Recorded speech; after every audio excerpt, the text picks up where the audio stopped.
tepat dan detail. Nah, contoh kemarin kan there exists kan ada for all. Nah, sudah belajar. Jadi kalau there exists kalau umpama for all itu juring ke bawah.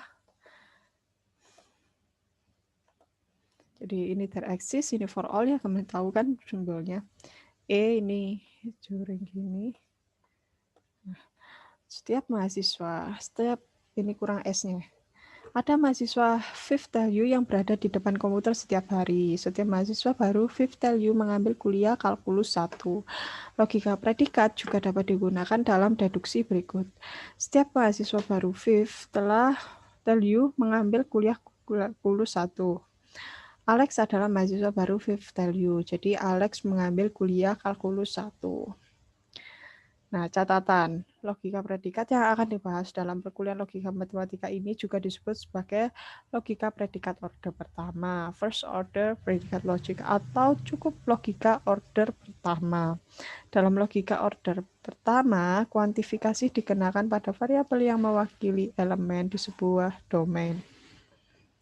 Intinya ini karena dia di dalam, nanti kalau mau lebih lanjut lagi, ada yang not first order predikat logic, karena kita masih butuhnya masih dalam tingkat kata-kata yang sederhana, ada satu kalimat saja, bukan lagi susunan beberapa kalimat. Jadi kita dalam pelajaran logika, perkuliahan matematika logika ini kita menerapkan logika predikat orde pertama. Jadi kita yang belajar sampai saat ini, pertemuan 5-7 itu kita menerapkan logika predikat orde pertama. Oke, nah next.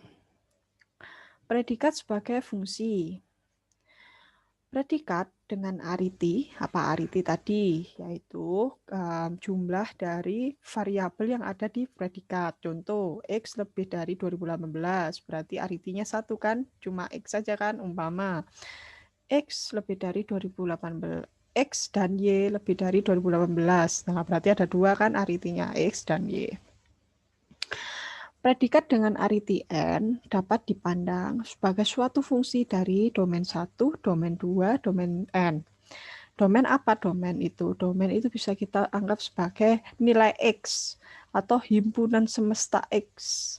Atau namanya dimisalkan Y ya boleh, tapi Y-nya nanti dimisalkan X. Kebalik ya, dibalik boleh. Intinya domain itu adalah himpunan semesta dari X. Ya, dibayangkan suatu kotak lah. Nah, itu namanya domain. Nah, tadi apa? Predikat dengan ariti N. Predikat dengan jumlah variabel N dapat dipandang sebagai suatu fungsi dari domain 1 hingga domain N ke false or true dengan D1X, D2 sampai dengan Dn merupakan himpunan pasangan terurut. Jadi kita langsung ke contoh aja. Predikat uner dengan Px menyatakan X lebih dari 2018 dapat dipandang sebagai fungsi P banding ya, dibanding D, P titik 2D jika P nah gitu ya, P banding D, maka nilainya adalah F, T. Maka ya, kita bisa misalkan implikasi sebagai maka atau adalah, nah itu ya. P banding D adalah bernilai F, T, false, true. Dengan D adalah himpunan bilangan yang ditinjau atau di sini predikat banding domain gitu ya.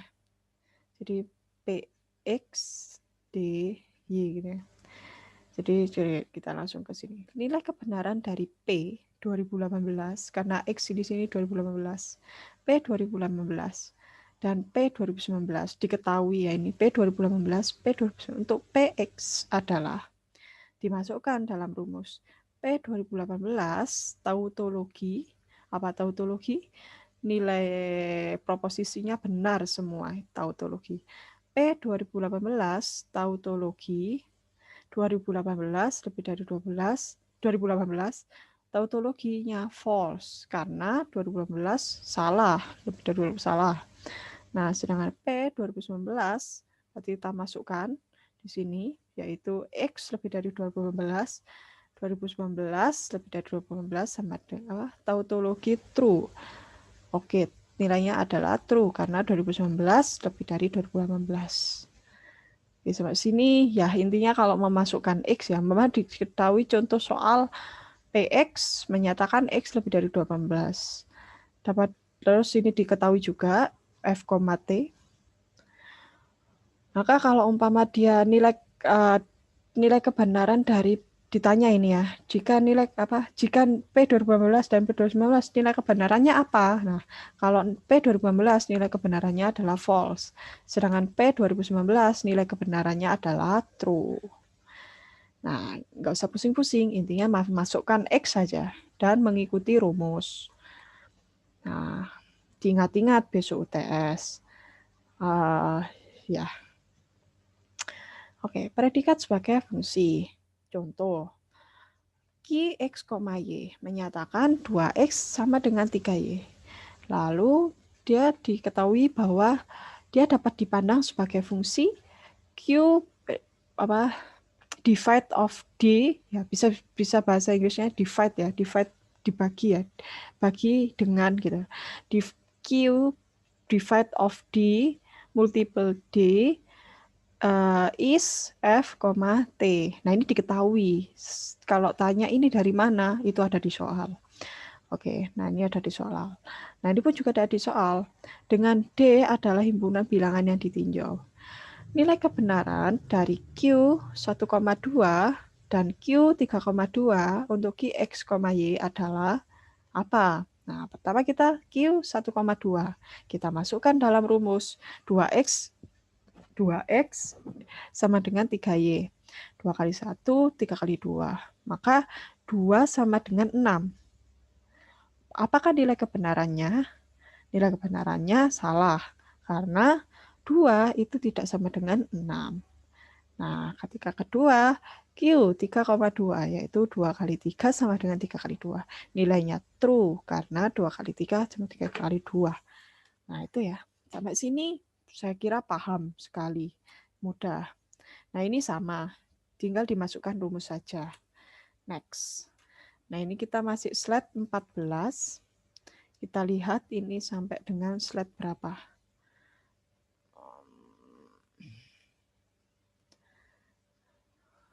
Ada 49 slide.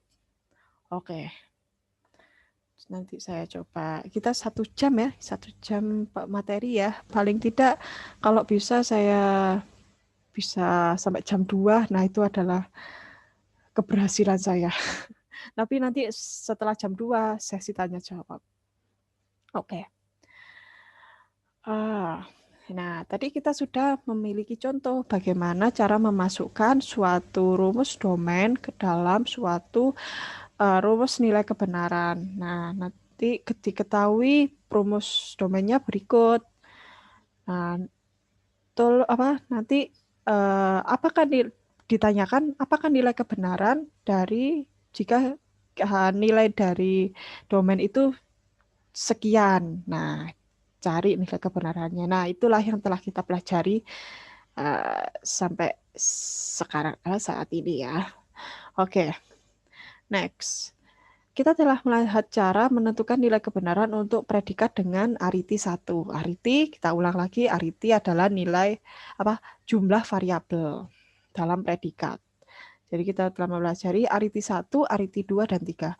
Bagaimana dengan predikat dengan ariti 0 atau tidak punya X sama sekali? Nah, nilai kebenaran predikat dengan ariti 0 tidak bergantung pada elemen apapun pada domain D. Nilai kebenaran predikat dengan ariti 0 selalu sama, konstan. Suatu proposisi yang telah kita pelajari sebelumnya dapat dipandang sebagai predikat dengan ariti 0. Oke, kita misal di sini. Oke, nggak ada contohnya ya. Berarti apa ini? Nilai kebenaran predikat dengan ariti 0 tidak bergantung pada elemen apapun pada domain D. Nilai kebenaran predikat dengan arti 0 selalu sama. Suatu proposisi dapat dibanding sebagai predikat dengan arti 0. Oke, kita lihat yang sebelumnya.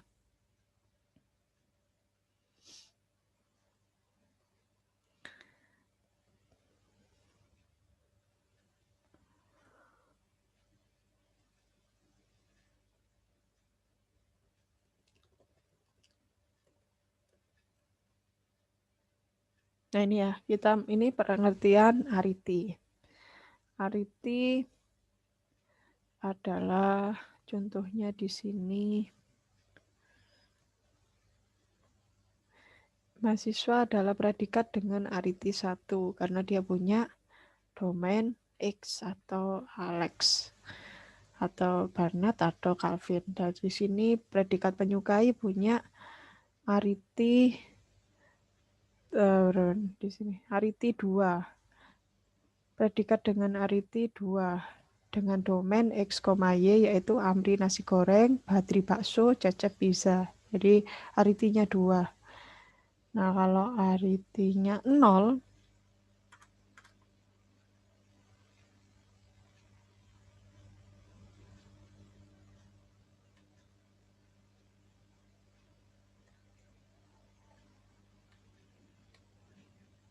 enggak ada contoh ya.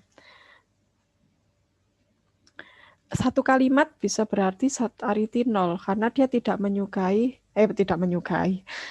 memiliki kalimat yang sama lainnya. Umpama X lebih dari tadi X lebih dari 2018. X lebih dari 2018 di sini ya. Kan dia kan kalau umpama ariti 1 itu dia punya elemen X ya, dan nih, PX tidak memiliki nilai kebenaran hingga X diganti dengan suatu elemen dari D. Banyaknya variabel dalam suatu predikat dinamakan ariti dari predikat tersebut. Nah, ketika X diganti dengan suatu elemen D, maka dia adalah mempunyai nilai kebenaran. Nah, ketika dia tidak diganti dengan elemen D, dia tidak mempunyai nilai kebenaran. Sama saja dengan berarti dia tidak punya ariti ya, tidak memiliki nilai kebenaran, tidak punya ariti karena dia tidak mempunyai definisi. Umpama di sini ya, Alex adalah termasuk ariti karena dia mempunyai nilai kebenaran. Kalau umpama X dia tidak punya nilai kebenaran, kita sebut sebagai ariti 0. Oke, clear. Oke, yang kedua yaitu kuantifikasi dan kuantor. Nah, ini kemarin sudah. Kuantifikasi saya ulang aja. Jadi ada kuantifikasi universal, ada kuantifikasi eksistensial. Pertama, kuantifikasi universal. Nah, kemarin sudah belajar ada 6 kan ya sebelumnya, yaitu eksistensial. Ada eksistensial, ada universal, dan itu semua adalah dibutuhkan untuk menentukan logika predikat. Nah, kita coba buka lagi ya.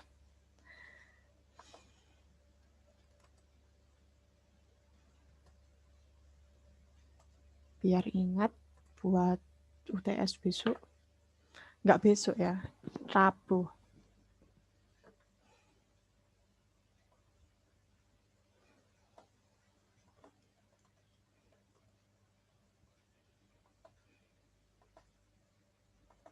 Jadi ada instansiasi universal, generalisasi universal, instansiasi eksistensial, generalisasi eksistensial, modus ponens universal, dan modus tollens universal. Nah, itu intinya itu kalau ingat lagi itu dia menyimpulkan suatu kalimat di mana terdapat ada for all x px, kalau instansiasi universal adalah pc. Nah, sampai pada dengan modus tollens universal. Nah, ingat kalau modus ponens itu adalah positif, kalau umpama ada P, Q berarti apa apa namanya itu kesimpulannya itu adalah kalau modus ponens berarti ada P, Q, ini ya. Modus ponens. Ada P, Q, terus ada P, balik ya, tadi saya Q. Ada P, Q, terus ada P, berarti kesimpulannya Q. Kalau ada P, Q, negasi Q, modus tollens itu hasilnya adalah negasi P. Ini gampang sih tadi.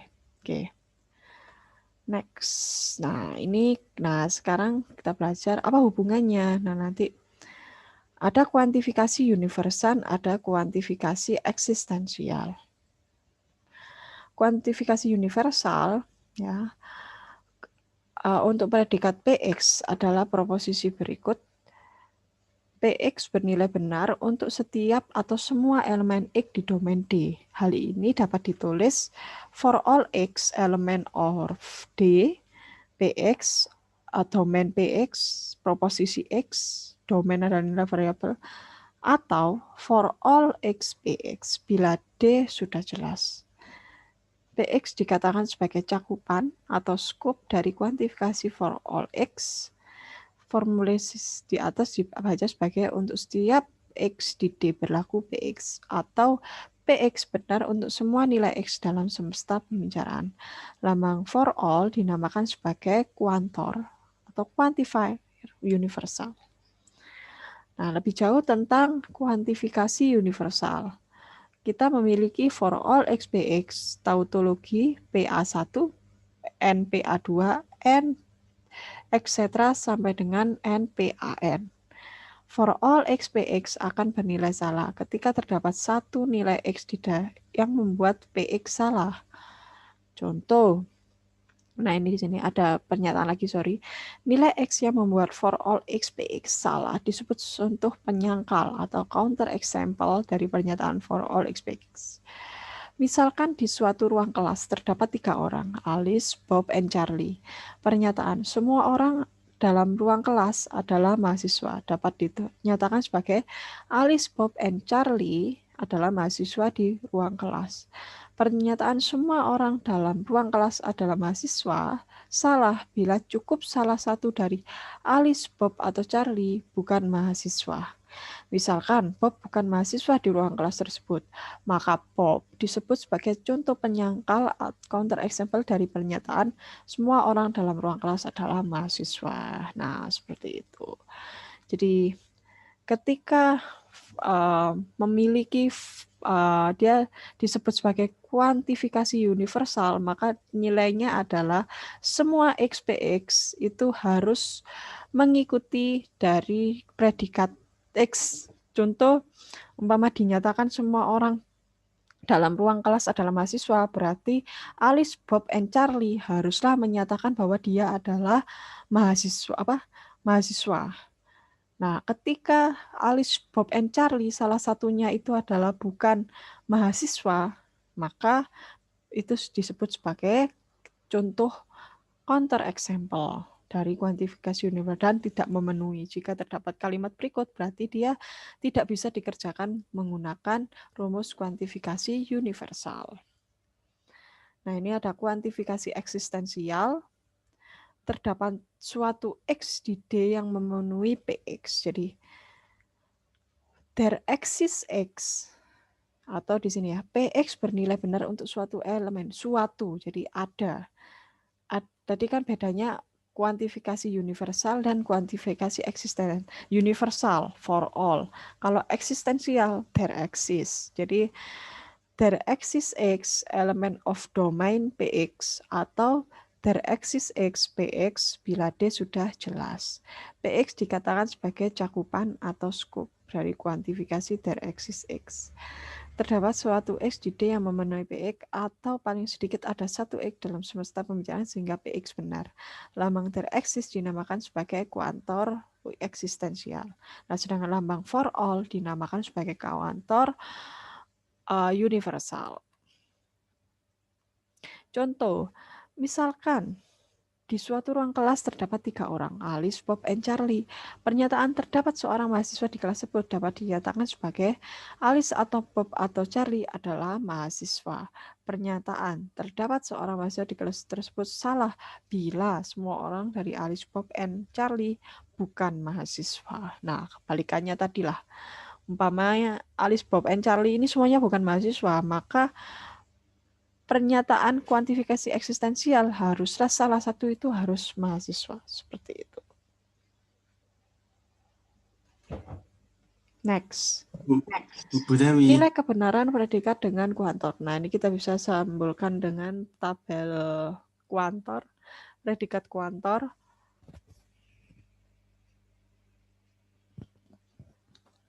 For all x px benar ketika px benar untuk setiap x. Salah ketika ada satu x sehingga p salah. Ya tadilah contohnya mamanya dinyatakan semua itu yang ada di kelas mahasiswa ternyata kenyataannya ada salah satu bukan mahasiswa, maka for all x px itu tidak bisa dianggap sebagai for all x px karena ada salah satu bukan mahasiswa. Sedangkan kebalikannya there exists x px. Nah, benar ketika ada saja salah satu x yang sehingga px benar. Ketika salah, px salah untuk setiap x. Jadi kebalikannya, kalau umpama ternyata semua di kelas itu bukan mahasiswa, oh berarti dia tidak ada yang mahasiswa sama sekali. Berarti pernyataan itu bisa saja disebut salah karena px salah untuk setiap x. Next. Ngulang aja ya, kemarin sudah ngerjakan.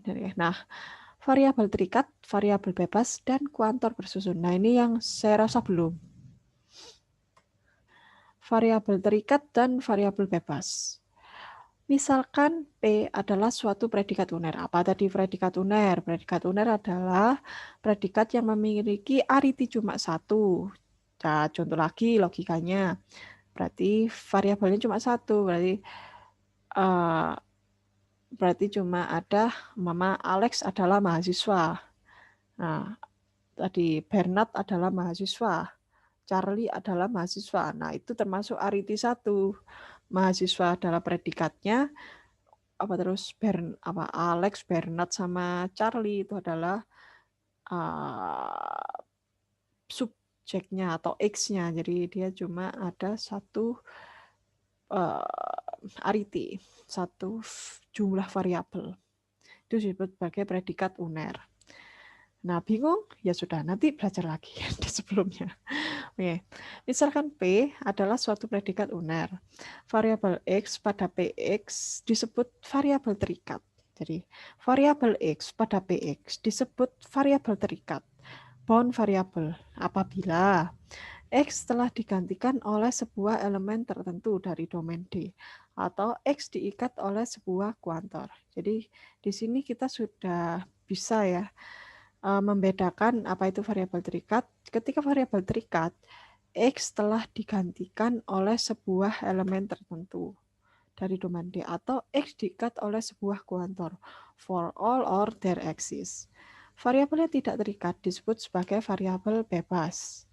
Terminologi variabel terikat atau istilah terminologi itu terlalu bahasa sekali ya. Jadi istilah variabel terikat dan variabel bebas tidak hanya terdapat pada predikat uner saja, tapi juga pada predikat lain dengan arti n lebih dari satu.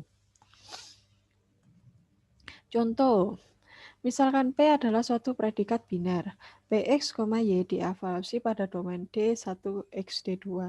Maka pada for all X elemen of domain 1, Px, Y, kita memiliki X sebagai variabel terikat dan Y sebagai variabel bebas. Pada for all Y elemen of D2, Px, Y, kita memiliki Y sebagai variabel terikat dan X sebagai variabel bebas. Nah, tadi kan sampai sini. Ini kan disebut variabel X pada Px disebut variabel terikat apabila X telah digantikan X diikat oleh suatu kuantor. Nah, disebut variabel terikat karena dia X diikat oleh sebuah kuantor. Nah, di sini kita sebut for all X. Nah, dia kan terikat oleh for all di sini. Dia tersusun for all X. Berarti ini X sebagai variabel terikat. Dan di sini for all Y, dia definisikan for all Y. Maka Y sebagai variabel terikat dan sisanya sebagai variabel bebas. Nah, pada for all X elemen of D1, Px, D2, kita memiliki X dan Y sebagai variabel terikat. Karena nilai Y telah digantikan oleh D2. Nah, ingat lagi di sini. X telah digantikan oleh sebuah elemen tertentu dari domain D. Maka D2 itu adalah termasuk variabel terikat karena nilai Y telah diganti oleh D2. Ya, sampai sini kita perlu tahu dulu lah apa itu variabel terikat gitu ya. Nanti akan ada contohnya. Nah, yang selanjutnya there exists Y, elemen of D2, PD1, Y, kita memiliki X dan Y sebagai variabel terikat. Karena nilai X telah diganti oleh D1, kebalikannya kan. Nah, sekarang pada there exists X element of D1 for all Y element of D2, Px, Y, kita memiliki X dan Y sebagai variabel terikat. Pada there exists Y element of D2 for all X, kebalikannya ya dari pernyataan di bawah ini ya, kita memiliki X dan Y sebagai variabel terikat. Sama-sama karena dia juga mengikat ya, terdapat kuantor, diikat oleh sebuah kuantor, berarti dia termasuk variabel terikat. There exists X for all Y, there exists Y for all X, X dan Y sama-sama variabel terikat. Nah, ini contoh. Terner berarti tiga ariti, X, Y, Z. Pada for all X element of D1, K, X, Y, Z, kita memiliki X sebagai variabel terikat, Y dan Z sebagai variabel bebas. Nah, sama lagi, for all X, dia terikat oleh for all. Dan di sini, there exists X for all Y, X dan Y variabel terikat, sisanya Z sebagai variabel bebas. There exists X, there exists Y for all Z. Nah, kita memiliki X, Y, Z sebagai variabel terikat. Dan di sini, nah ini ada yang digantikan fungsi X dan Z-nya. Berarti X dan Z sebagai variabel terikat karena nilainya diganti D1 dan D3, Y sebagai variabel bebas. Ingat lagi, X telah digantikan oleh sebuah elemen tertentu. Di sini dia tidak menggunakan kuantor lagi. Y di sini tidak ada kuantornya, pun juga tidak digantikan. Makanya dia tidak variabel terikat karena dia tidak digantikan. Next, slide 26 dari 49. Penulisan kuantor bersusun atau bersarang. Misalkan, for all X elemen D1, there exists Y elemen D2, for all Z elemen D3, Px, Y, Z. Cukup ditulis sebagai for all X, there exists Y, for all Z, Px, Y, Z. Jadi elemen di sini kita tidak perlu tuliskan banyak, kita sudah menyambungkan dengan langsung digabung semua. Aturan serupa berlaku pada ariti N lebih dari 1. Misalkan, contoh, misalkan M, X, Y menyatakan dosen X mengajar mata kuliah Y dengan domain X adalah himpunan semua dosen detail U dan Y adalah himpunan semua mata kuliah detail U. Maka for all X there exists Y, M, X, Y, and there exists Y for all X, M, X, Y, kebalikannya ya, memiliki makna yang berbeda. Jadi tadi for all there exists for all, apa itu artinya?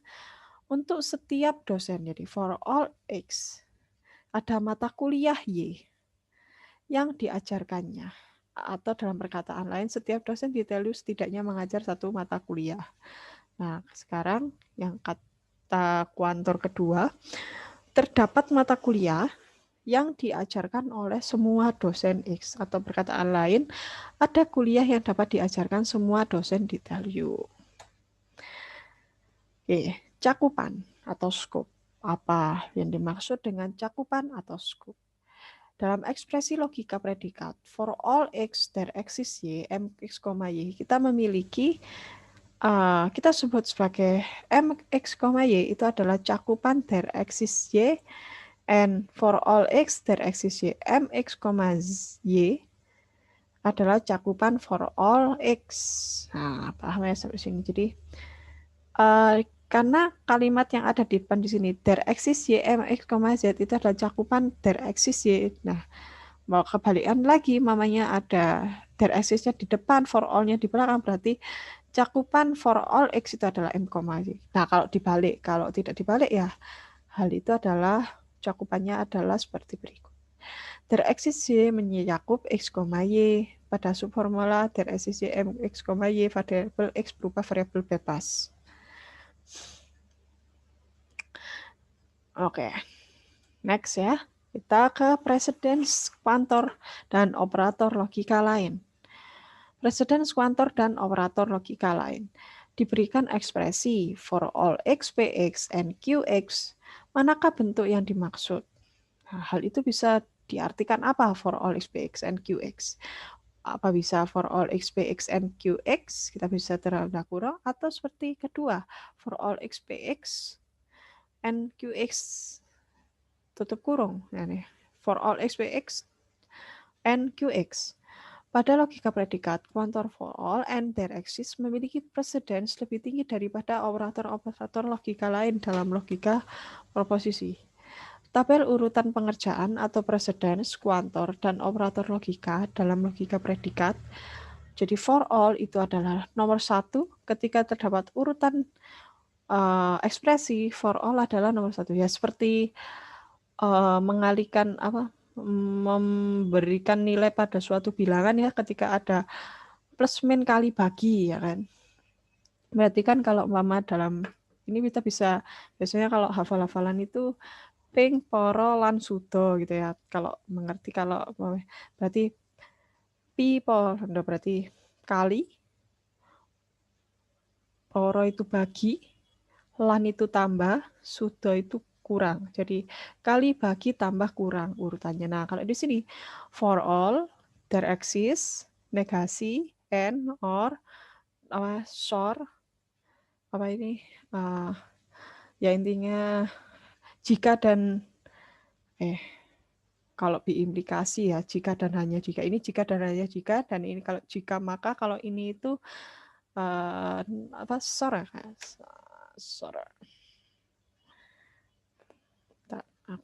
Saya harus kita ingat-ingat lagi, kalau ada yang nggak ingat itu tanda apa gitu. Nah ya itu tanda apa Ulia, apa tuh? Oh saya kira mau sor. Ya sor ya betul ya. Sor itu XOR, jadi sor eksklusif OR, jadi berarti P atau Q tetapi bukan keduanya. Nah, itu adalah SOR ya. Oke. Next. Nah, ini ya, jadi urutan ketika mengerjakan, nah itu harus ada operator for all, there exists, negasi, and, or, SOR, implikasi, biimplikasi. Jadi for all x, px, and qx berarti for all x, px, and qx. Nah, tadi ada pilihan kan? For all x, px, and qx. Jadi ketika ada for all x, nah yang didahulukan adalah bukan n-nya, tapi yang didahulukan adalah for all-nya. Jadi yang betul adalah urutan yang kedua. Manakah bentuk yang dimaksud? Itu adalah for all x, px, and qx. Sama saja namanya ini tuh kali dulu, baru dibagi. Nggak boleh bagi dulu, baru kali. Nah, gitulah logikanya. Oke, next. Nah, menginjak slide-slide terakhir. 10 slide, enggak, 18-an ya. Oke. Formula logika predikat, materi suplemen. Term pada logika predikat. Formula logika predikat dibangun dari term yang didefinisikan sebagai berikut. Setiap variabel adalah term. Term di situ adalah bentuk ya maksudnya. Jadi formula logika predikat dibangun dengan bentuk yang didefinisikan. 1. Setiap variabel memiliki bentuk. Variabel biasanya ditulis dengan huruf dan sebagainya ya. Setiap konstanta pada domain atau semesta pembicaraan adalah bentuk. Jadi kita bisa ada variabel, ada konstanta, lalu ada yang ketiga,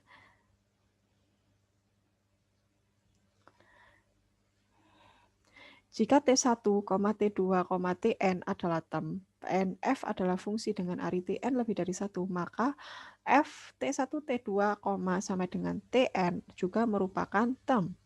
Dalam hal ini, F dapat dipandang sebagai fungsi n variabel yang hasilnya adalah sebuah term. Jadi tadi yang pertama adalah variabel. Variabel itu, setiap variabel adalah bentuk atau adalah mempunyai suatu formula. Term bisa saja dijadikan bentuk atau formula. Variabel biasanya ditulis dengan huruf. Contoh A, B, C, D, F, G atau U, V, W, X, Y, Z dan ditimbulkan dengan harus equation ya. Umpama U biasa itu kan ya U gitu ya, namanya U biasa itu seperti huruf ini U biasa. Nah, kalau variabel itu harus pakai equation kalau di Word. Nah, itu pakai U-nya itu seperti huruf Latin. Nah, terus yang kedua, setiap konstanta pada domain adalah term. Konstanta biasanya ditulis dengan huruf A, B, C, A1, A2, B1, B2, C1, C2 biasanya. Bolehlah yang lain atau secara konkret. Nah, ini atau secara konkret atau jelas ya.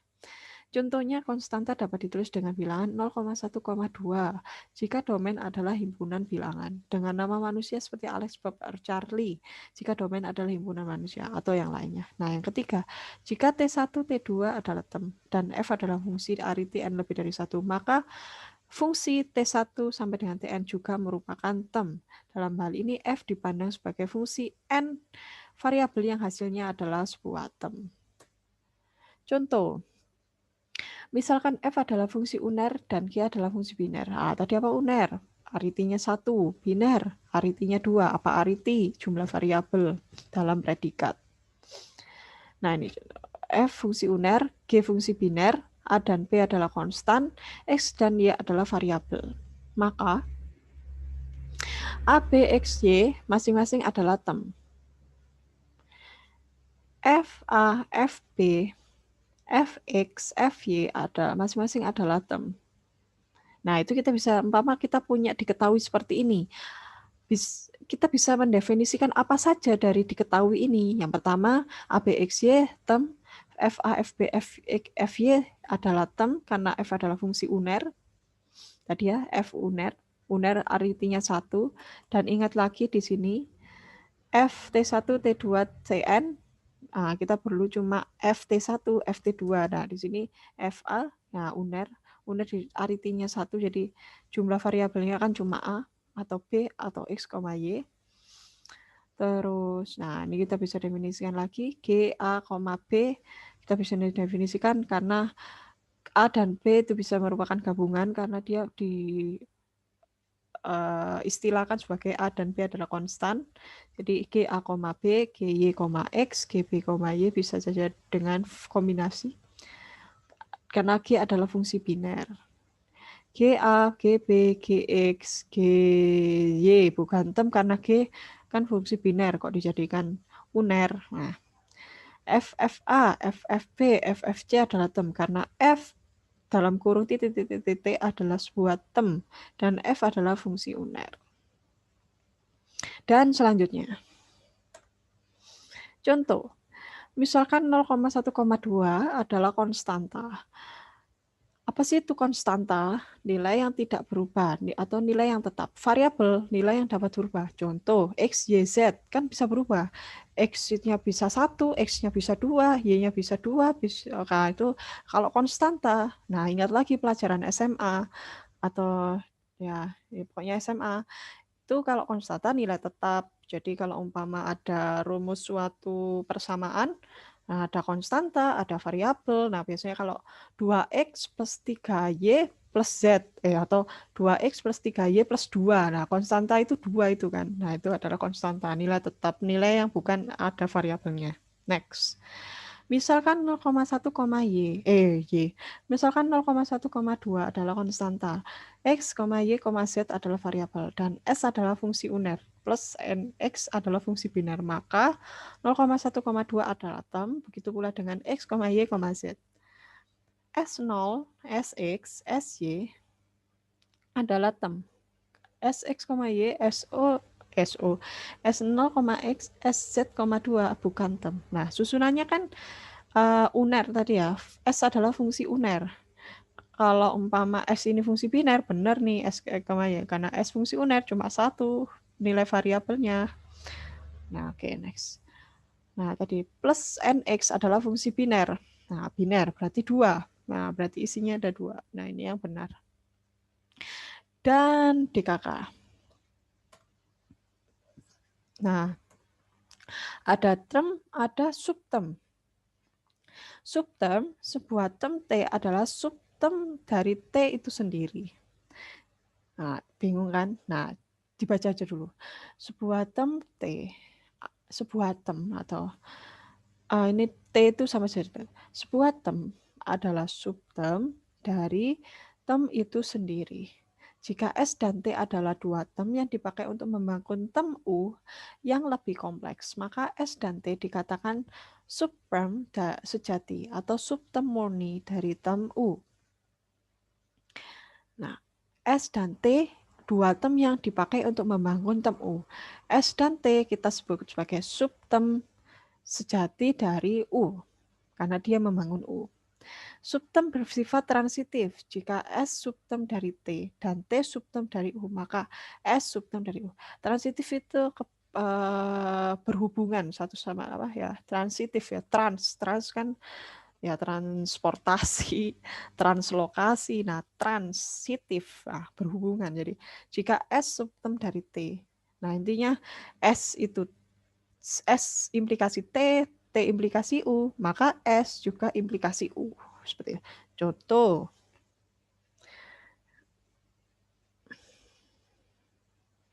misalkan 1 dan 2 adalah konstanta. X adalah variabel. F adalah fungsi uner.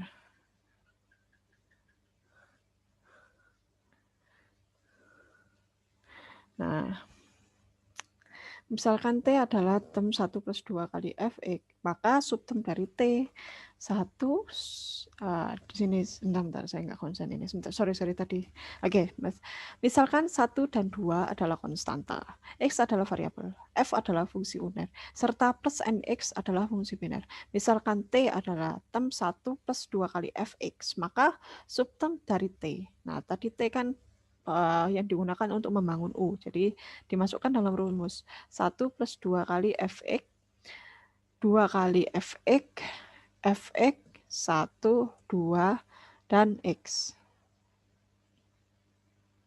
Jadi 1, yang tadi 1 plus 2 kali Fx, 1, maka subterm dari T adalah, yang pertama adalah 1 plus 2 kali Fx, yang kedua adalah 2 kali Fx, yang ketiga Fx-nya sendiri, yang keempat 1, yang kelima 2, yang ketiga adalah X.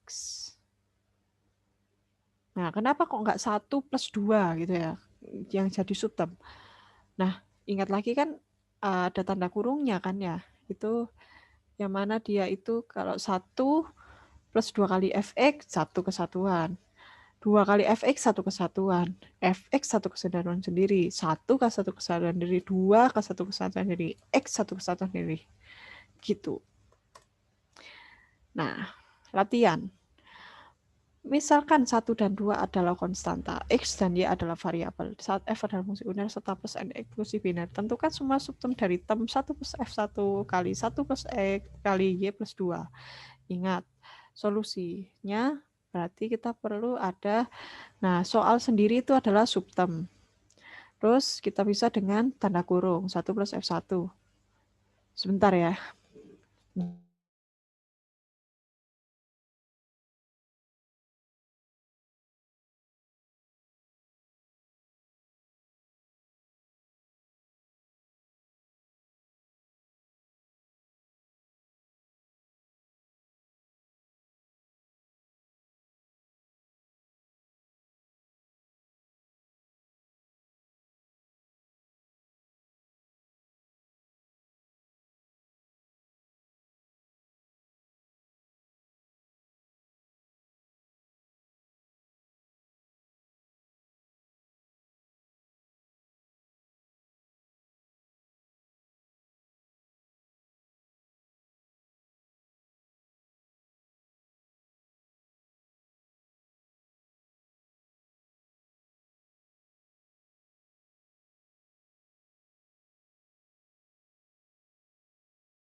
Ya, terima kasih telah menunggu. Tadi ada gangguan sedikit ya dari ya.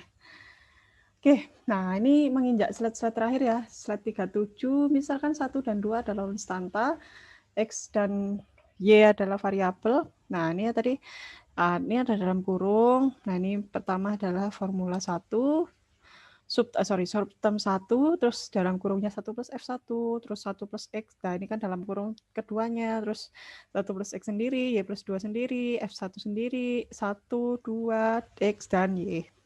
Nah, tidak boleh F1 kali S1 itu adalah subterm karena tidak merupakan kesatuan.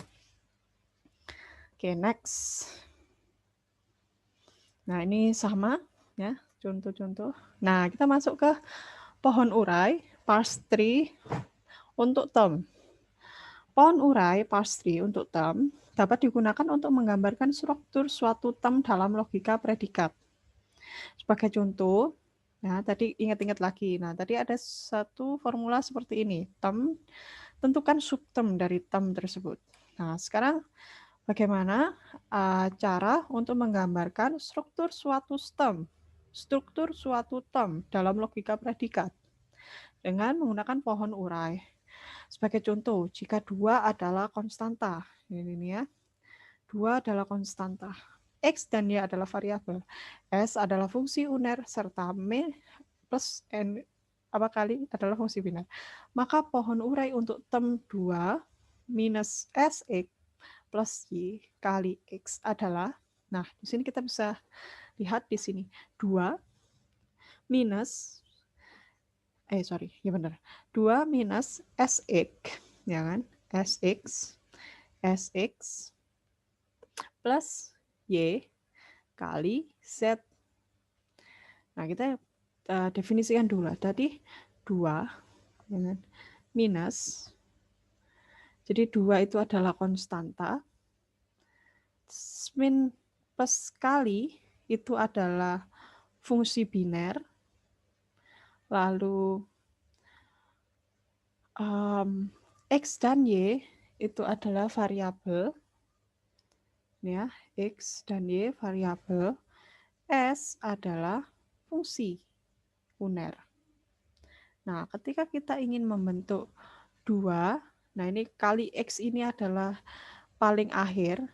Jadi kita bentuk dulu yang paling akhir di situ, baru kita bisa membentuk lainnya. Jadi X di sini, lalu X ya dikali mana ya X ya, sorry. Ini ya X, sorry. Kita bentuk yang di sini dulu. X dikali, ya kan? 2, nah di sini minus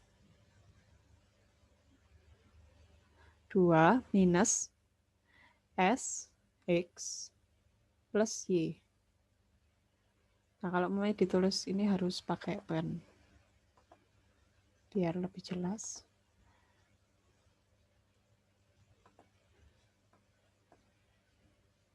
Dua, ya kan? Minus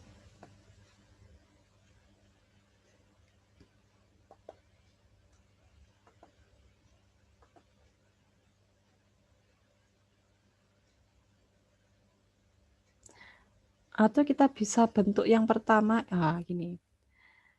Caranya, lihat mana yang ada tunggal atau ada yang bisa dibentuk dahulu. Karena kalau umpama kita mulai dari 2 di sini bisa dibentuk dari SX atau Y. Jadi kita bisa bentuk umpama S itu berkesinambungan dengan X. X memiliki X ya. X plus gitu ya. Plus ya boleh di sini, boleh di samping gitu ya. Plus Y gitu ya. Y.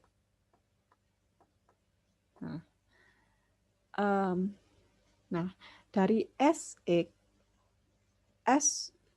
di sini bisa dijadikan satu gini kan.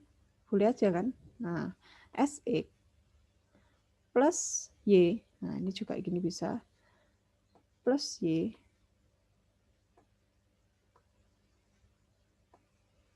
plus Y.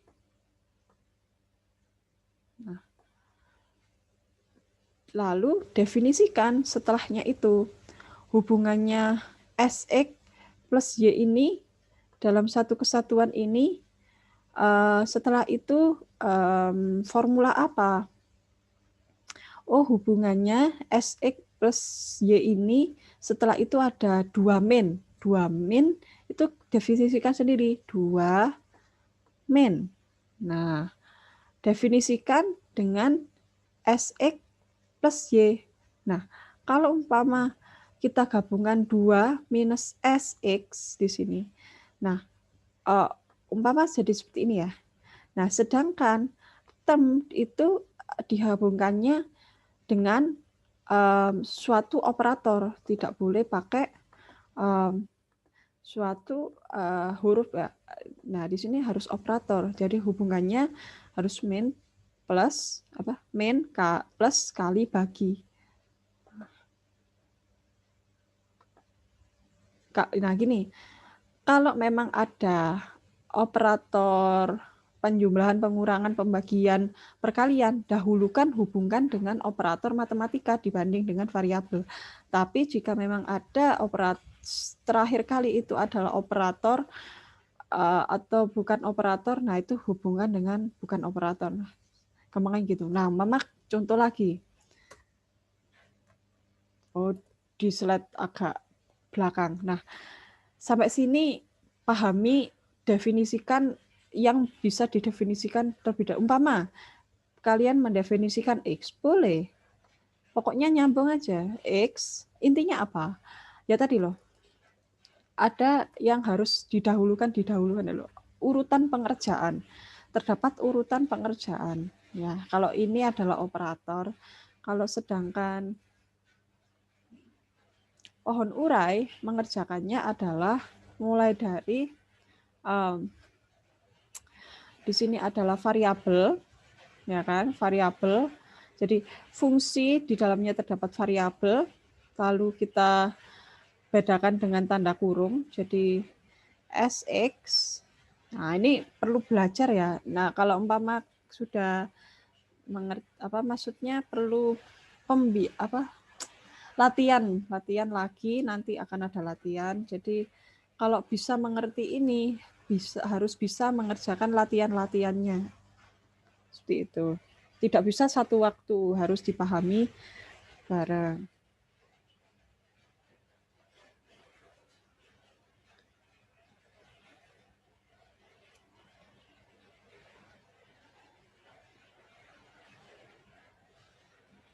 Oke, next. Nah, ini nanti dikerjakan lagi ya. Jadi intinya tadi dalam kurung didahulukan, terus dimasukkan, seperti itu. Nah, next. Formula logika predikat. Formula atau kalimat logika predikat dibentuk dari konstanta proposisi true benar, F salah, terus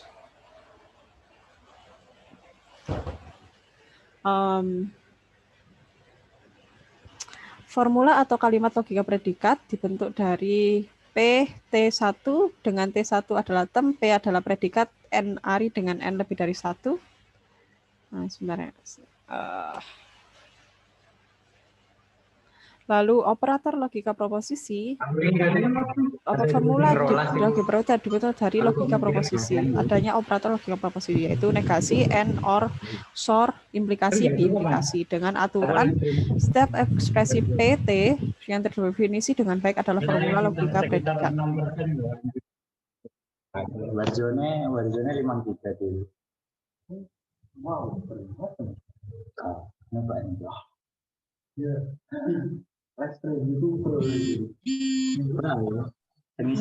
Oke, next. Apabila A dan B adalah dua formula logika predikat, negasi A, AN B, A or B, A SOR B, A implikasi B, A implikasi B, masing-masing juga merupakan formula logika predikat. Apabila A adalah formula logika predikat dan X adalah variabel, maka for all XA maupun there exists XA, keduanya adalah formula logika predikat. Next. Beberapa contoh formula logika predikat. Definisi formula logika predikat, jika P, Q, R, S adalah predikat, maka kita dapat mengetahui bahwa for all X, Px, and Qx adalah formula logika predikat. Formula ini ditulis sebagai for all X, Px, and Qx, variabel X pada Qx merupakan variabel bebas. There exists for all X. Nah, ini bukan formula, karena bentuk for there exists for all itu tidak boleh, harus salah satu. Terus setelah itu for all X itu bukan formula karena bentuk there exists P tidak terdefinisi. Lalu jadi yang pertama itu adalah there exists for all tidak terdefinisi. Lalu for all X there exists P tidak terdefinisi. For all X there exists Y, formula logika predikat, dikarenakan formula ini adalah mempunyai ekspresi logika proposisi, terus dia punya term yaitu Px, Y, Sy, Y. Nah, formula ini dapat ditulis for all there exists Y, Px, Y, implikasi Sy, Y. Contoh lagi, ini bisa sama tadi latihan. Jadi yang pertama adalah misalkan X dan Y adalah variabel A dan B konstanta, F fungsi uner, G fungsi biner, P predikat uner. Jadi ada fungsi uner, ada fungsi biner, ada predikat uner, ada predikat biner. Apa maksudnya? Berarti fungsi itu ada satu variabel. Kalau predikat uner, predikat itu ada satu variabel. Nah, ini latihan for all XP, GFA, X, formula logika predikat.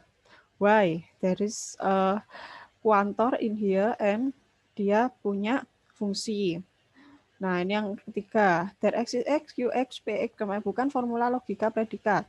Kan di sini kan there exists X, Qx for A. Y-nya kan nggak terdefinisi. Nah, harusnya dia harus mendefinisikan Y. Terus yang kelima, PA. Nah, ini PX kan, nggak ada X-nya. Dia, nah, kayak contoh kan di sini P kan. P itu masing-masing harus mempunyai simbol X atau Y gitu. Nah, di sini P aja. Terus ini Gx, Y implikasi Gx, Y implikasi FA. Nah, kan enggak juga formula karena kan kalau apa nih? G ini kan fungsi biner. Nah, ya benar sudah G fungsi biner. Oke. Terus setelah itu FA. Nah, FA di mana? F mana F? Nih, F itu fungsi uner. Nah, fungsi uner ya benar, fungsi uner A. Nah, tapi kan kok mendefinisikan A? Harusnya kan dia tadi contoh seperti ini ya. Yang pertama tadi Gx, Y FA ya. Jadi Gx, Y FA. Nah, contoh di sini pertama adalah Gx, Y itu adalah fungsi biner. Terus FA itu adalah fungsi uner. Lah, harusnya dia mendefinisikan. Berarti kalau kita bisa baca adalah fungsi biner X, Y adalah fungsi uner A. Nah kan nggak nyambung ya. Harusnya kan dia mendefinisikan X, Y. Kok di sini mendefinisikan A? Maksudnya kok uner? Harusnya kan mendefinisikan X dan mamanya kalau definisikan GX and GY. Bisa saja seperti itu. Atau GX, Y gitu lagi. Atau, nah intinya bukan. Nah harusnya kalau umpama XY ya harus dijelaskan di setelahnya itu XY. Nah, seperti ini ya. Kalau di sini ada yang ini aja. There exists X for all Y. Berarti di sini didefinisikan ada X, di sini PX, dan implikasinya adalah Q, Y, X, Y. Nah, di sini kan nggak didefinisikan A. Oke. Sama seperti bawahnya juga. Intinya mengikuti prinsip ada ketiga di sini. Lalu aturannya, jadi konstanta itu adalah bernilai true atau salah, benar atau salah. Ekspresi PT dengan T adalah term, P adalah predikat, N lebih dari 1, dan mempunyai operator logika proposisi. Tadi ada operator logika proposisinya, tapi dia tidak mendefinisikan dari variabel di depannya. Nah, aturannya setiap ekspresi terdefinisi dengan baik adalah formula logika predikat. Apabila A dan B adalah formula logika predikat, maka masing-masing juga merupakan formula logika predikat. Apabila A adalah formula logika predikat dan X adalah variabel, maka for all X A maupun there exists A, keduanya adalah formula logika predikat. Nah, sama dengan ini. Itu adalah yang perlu diambil. Oke, menginjak 4 slide terakhir lagi ya, 45 slide. Sekarang slide ke-45. Subformula. Definisikan subformula. Tadi kita belajar apa aja sih? Pertama logika predikat ya. Apa itu logika predikat? Kenapa butuh logika predikat? Apa bedanya logika proposisi dengan logika predikat? Yang pasti adalah logika proposisi nggak punya predikat. Jadi kita kalau mendefinisikan suatu logika proposisi di situ kalau umpama terdapat kalimat yang lebih gitu ya, dia kelemahannya logika proposisi dia hanya praktis saja, tapi dia tidak mendetail. Nah, sedangkan logika predikat dia lebih mendetail ketika terdapat adanya transaksi bahasa alami ke bahasa logika. Nah, seperti itu kelebihannya. Nah, next. Sekarang kita bisa tahu apa itu term, bagaimana menentukan subterm dari term, yaitu dicari per satu-satu, per kalimat, per dalam kurung, didefinisikan sampai dengan kalimat akhir. Setelah itu apa itu pohon urai, bagaimana mendefinisikan suatu rumus dalam pohon urai. Jadi kita letakkan satu kalimat kurung, kita kerjakan dulu mana yang sekiranya satu himpunan dulu. Umpama tadi kan 2 minus SX apa tadi? Nah, SX itu kita definisikan dulu. S, terus garis X, terus plus umpama. Plus berarti S plus, ya gitu ya di atasnya. Dan apalagi, nah setelah itu pindah lagi ke operator lain, berarti 2 minus kan. Minusnya dihubungkan dengan operator yang ada di yang tadi. Bukan duanya yang dihubungkan ke operator, tapi minus itu operator atau operator. Nah, jika sudah habis antara operator dan operator, ya tadi dikali X tadi, nah baru terakhir kali operator seperti kali, bagi, kurang, sama itu digabungkan dengan variabel jika sudah habis. Oke, next. Nah, sekarang belajar subformula. Subformula pada logika predikat sama dengan definisi subformula pada logika proposisi. Subformula, sebuah formula A adalah subformula dari A itu sendiri. Jadi ini definisinya seperti term and subterm ya, tapi ini adalah formula dan subformula. Formula kita ingat lagi sebagai adanya fungsi dari matematika. Jadi formula A umpama 2 plus X plus Y, nah itu formula. Formula bisa saja fungsi, rumus, DKK. Nah, subformula adalah subformula dari A itu sendiri. Sebuah formula A adalah subformula dari A itu sendiri. Jika A dan B adalah dua formula logika prosesi yang dipakai untuk membangun formula C, maka A dan B dikatakan subformula sejati atau subformula murni dari C. Sama intinya. Nah, ini kan kalau umpama A dan B itu membangun C, berarti A dan B ini dikatakan subformula C. Subformula bersifat transitif. Apa tadi menghubung ya. Jadi jika A sama dengan B, B sama dengan C, maka A sama dengan C. Misalkan A formula for all X there exists Y, Px and Q Y, E, Z, implikasi R, X, Z, maka subformula dari A adalah for all X there exists Y, Px and Q Y, Z, implikasi R, X, Z.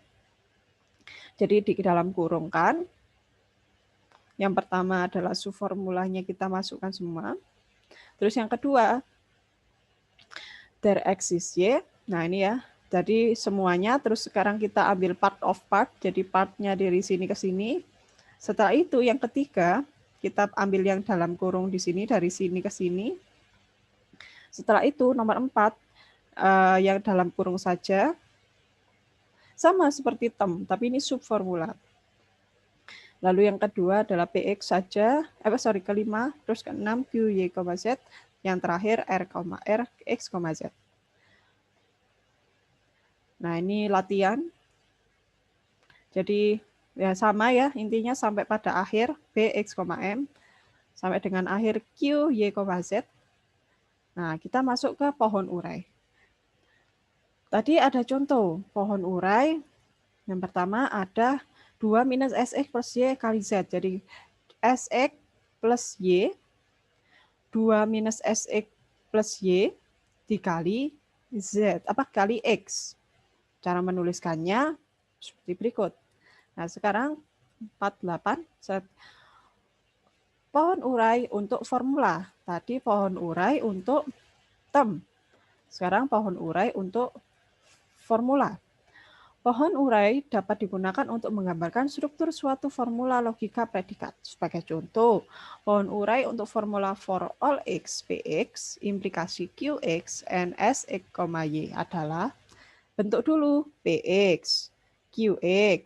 Nah, itu adalah dihubungkan dengan implikasi. Nah, ingat tadi dihubungkan dengan operator.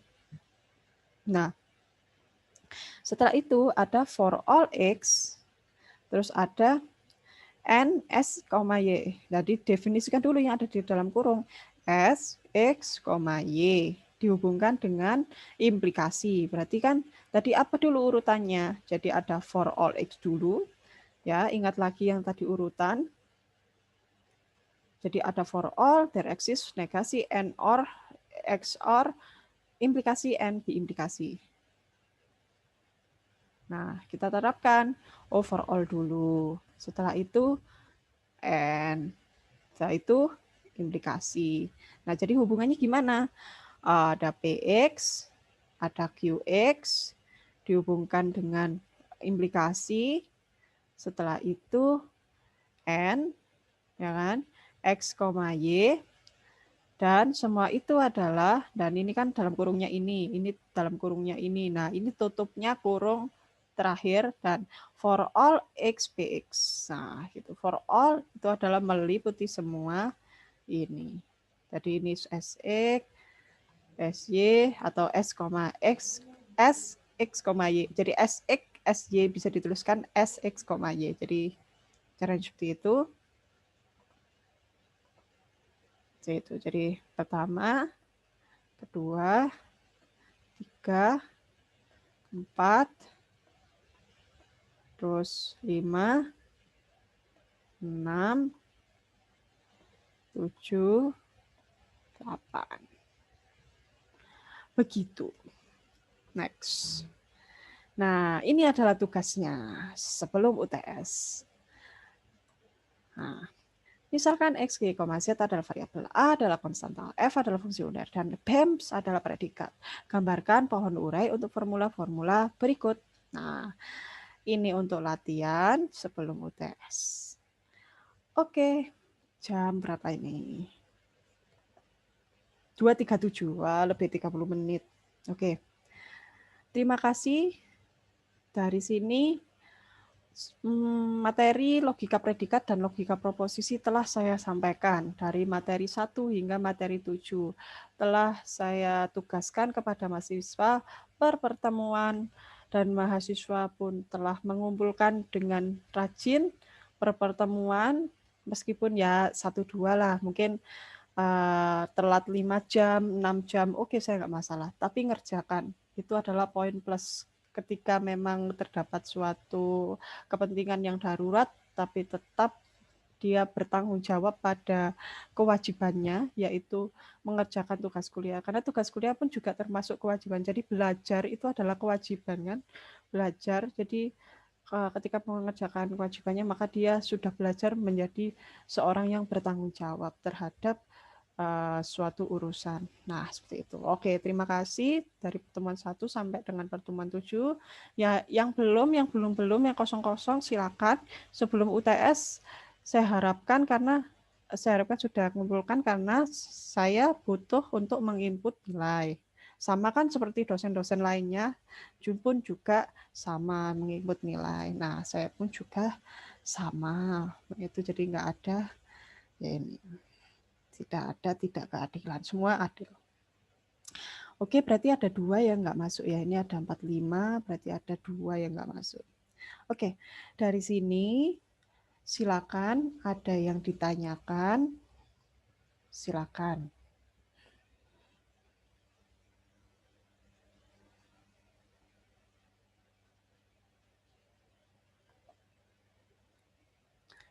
Atau tidak ada, nggak apa-apa. Maksud saya berarti ya memang langsung aja mengerjakan. Nah, langsung dikerjakan latihan.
Ya, Eka, saya mau bertanya tentang materi sebelumnya, aturan inversi pada logika kalkulator.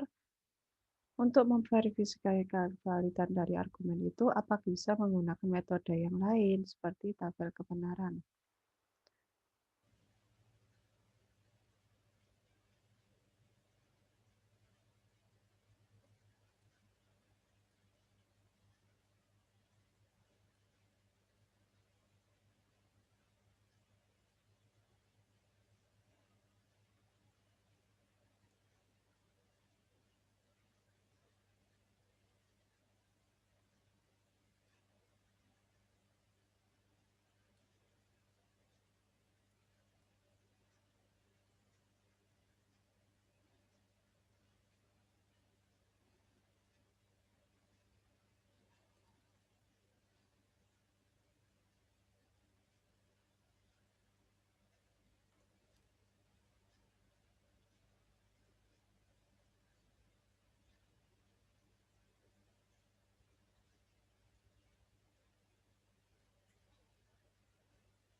Bentar ya.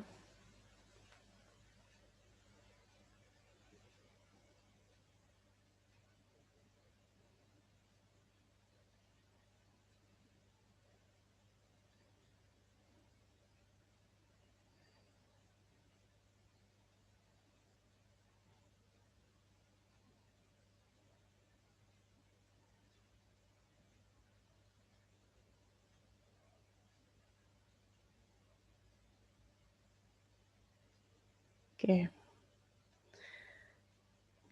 Di mana tadi ini? Sebentar. 45, 3.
Eka menemukan enggak referensi logika predikat menggunakan tabel kebenaran?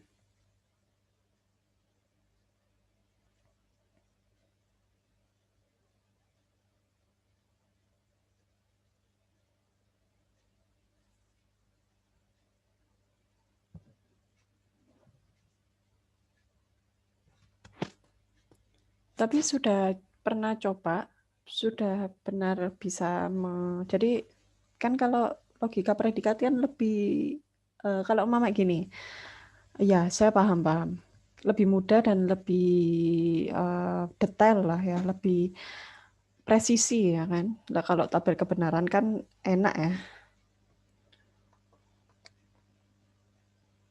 Oke.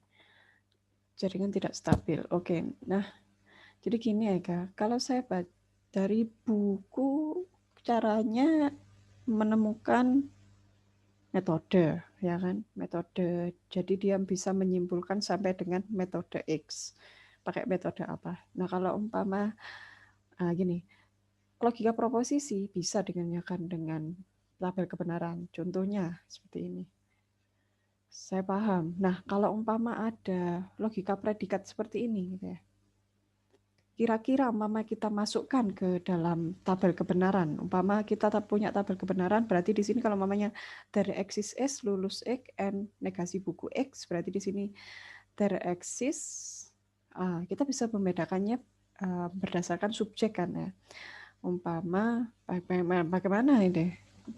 Sedangkan saya di sini kalau umpama ada contoh menyelesaikan suatu bentuk logika predikat, masih dalam hal menggunakan, nah kalau di sini pakai tableau semantik. Nah, pakai gini. Banyak sih sebenarnya. Jadi gini, yang pertama ini dia pakai, kalau di PPT itu pakai, sebentar ya, ada adzan ya, kita sambil saya.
Saya sharing ya.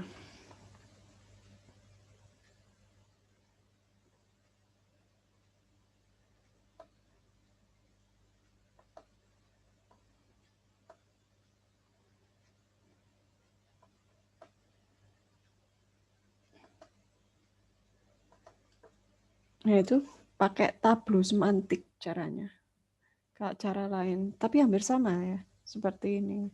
Seperti menemukan rumus gitu ya. Coba kita cari.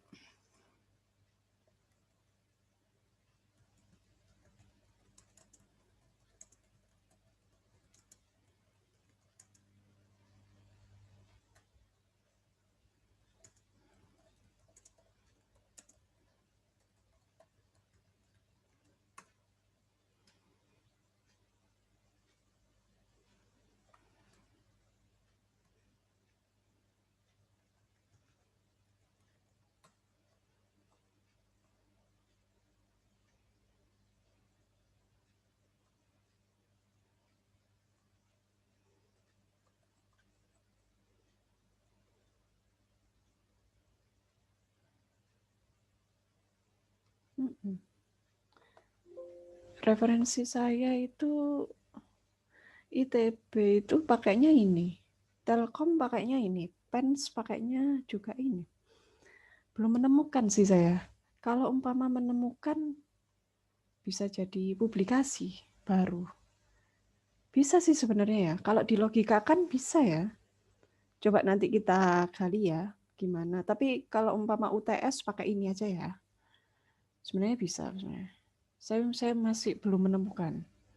Belum bisa. Kalau umpama contoh tadi ya. For all X, LMX. For all X, LMX, DABZ. Bisa. Sebenarnya bisa di tapi saya belum menemukan kerumitannya.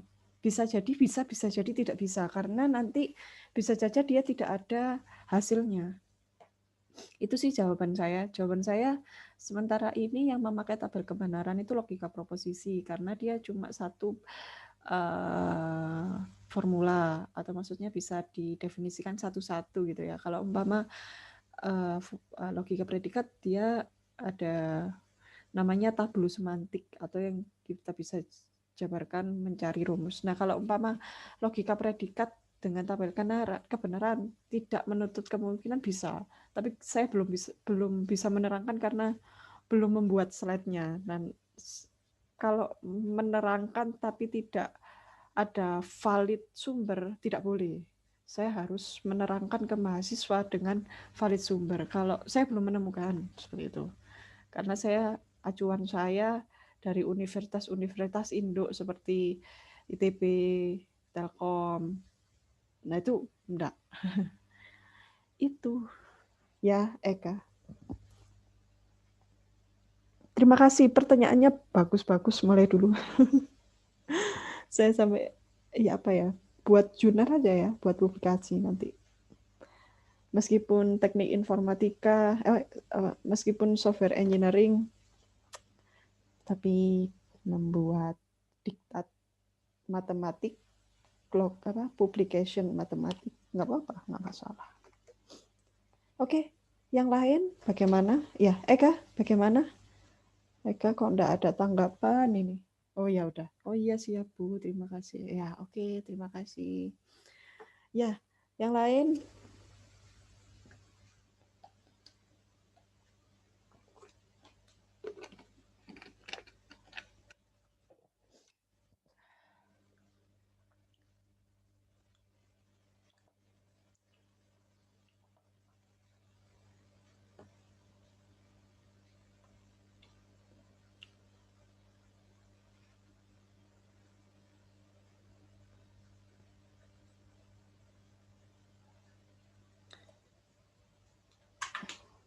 Jadi sekarang itu masuk semester 3 ya. Jadi ada berapa tahun ya? 3 semester itu 1,5 tahun ya sudah di IT Telkom Surabaya. Ya.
Error lagi kah? Nah, ini ada chat, ini berarti error ini. Saya manual, Bu Raffi. Oke. Tapi ini kan ada 45 ya, berarti ada yang nggak masuk 1.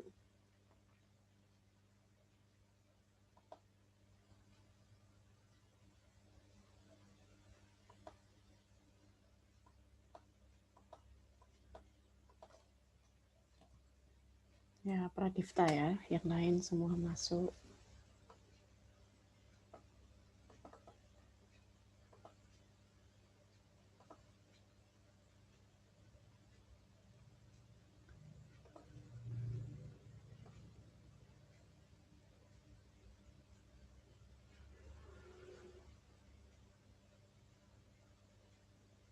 Oh, Zwingli ada 2. Berarti 4 ini. Berarti siapa ya?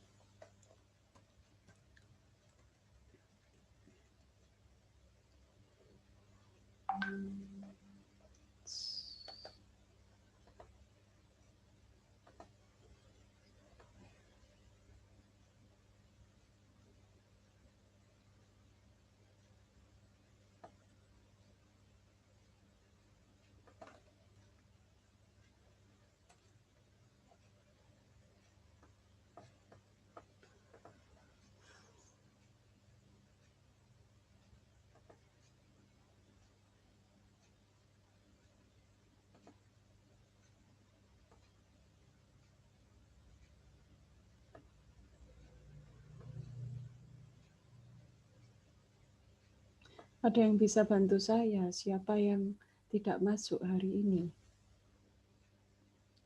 Pradifta dan cukup deh. 4 kan, tapi Zwingli, sudah 1 ya Zwingli. Tadi 2. Sebentar.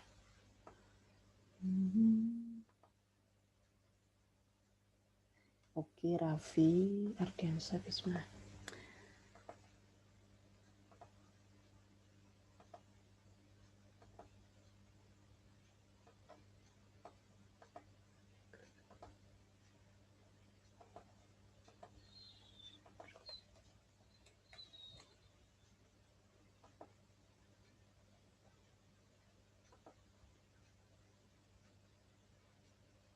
Oke, Andika Wahmi.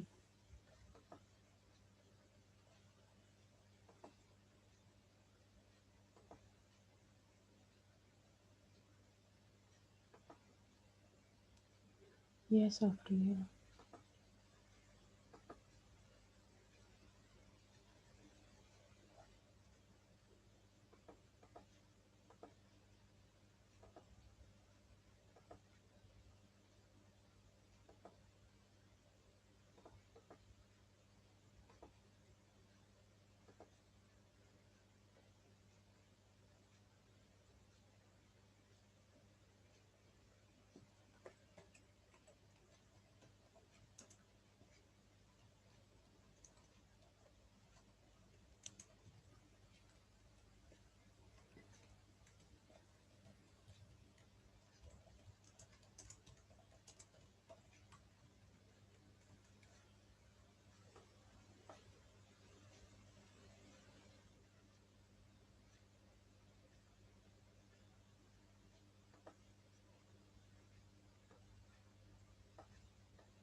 Ya, oke. Terima kasih. Selamat siang. Saya akhiri perkuliahan hari ini. Oh ya, minggu depan UTS hari Rabu jam 13.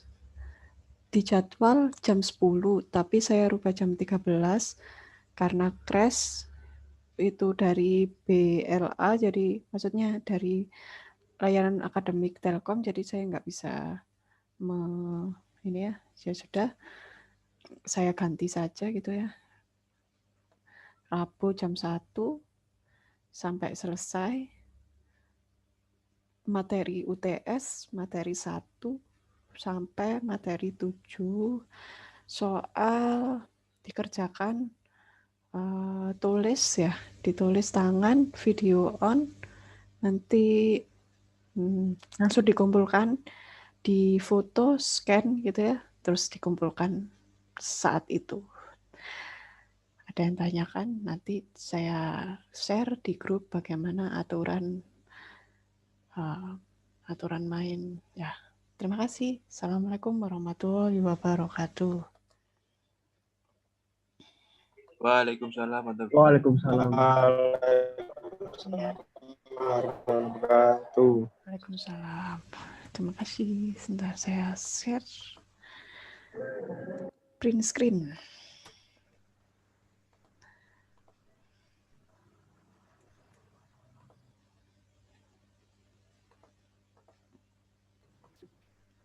Bentar ya, tak print screen bentar.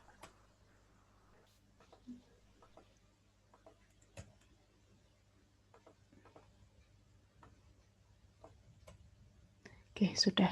Terima kasih, saya end.